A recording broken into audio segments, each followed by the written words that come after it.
Hey guys, welcome back to another video. Today I'll be showing you how to build a simple but powerful weather app using Python.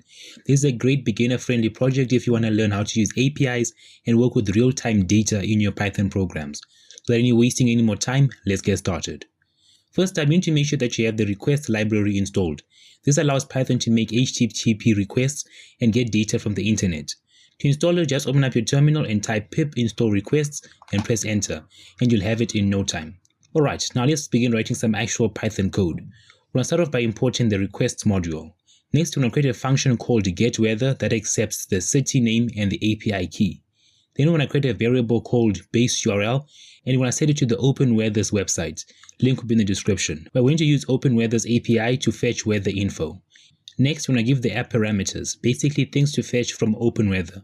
So we're going to create a variable called params, and we'll set it to an open curly bracket. In here, we're going to have Q, which is the question, and city. Then we're going to have appid and API key, and finally units and metric. You can set it to Fahrenheit if you prefer that. Then we're going to close this. Next, we're going to create a variable called response, and I'll set it to request.getBaseURL and params equals params. So basically, take the info from params that we created earlier. Then we're going to create a variable called data, and we'll set it to response.json.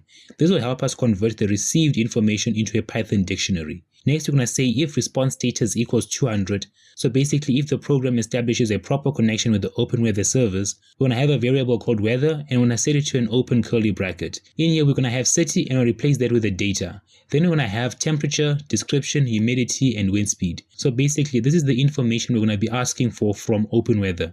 That's why we're calling that information from the data variable we created earlier. And finally, we close this. And when I return weather, otherwise return a message saying something went wrong. So basically, if something went wrong while trying to establish a connection with the servers, you should print that error message and let the user know. Then we're going to add this line. This line ensures that the program is being run in the main file and not being imported somewhere else. Then we're going to create a variable called API key, and we're going to have our API key here. For now, I'll put this as a placeholder, but we'll come back to it afterwards towards the end. Next, we're going to have a variable called city, and we're going to have it equal to input, enter a city. So basically, we're prompting the user to enter in a city. Then we're going to create another variable called weather data, and we'll set it to weather city API key. If error in weather data, print error weather data error. Otherwise, we're going to print the weather in the city the user entered. We're also going to print the temperature, the description, the humidity, and the wind speed. Now let's go get the API key. Head on over to this website. The link will be in the description of this video. Sign up if you are not. Enter a name, and at purpose choose education and science, and then click save. Now go to this API tab and generate your API key. Paste it in the API section of your code. By the way, don't share this API key with anyone. And that's it for today. You have just built your own weather app using Python and OpenWeather's API.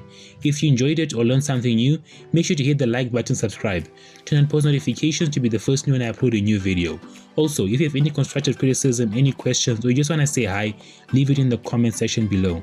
And until next time, thanks for watching. Peace.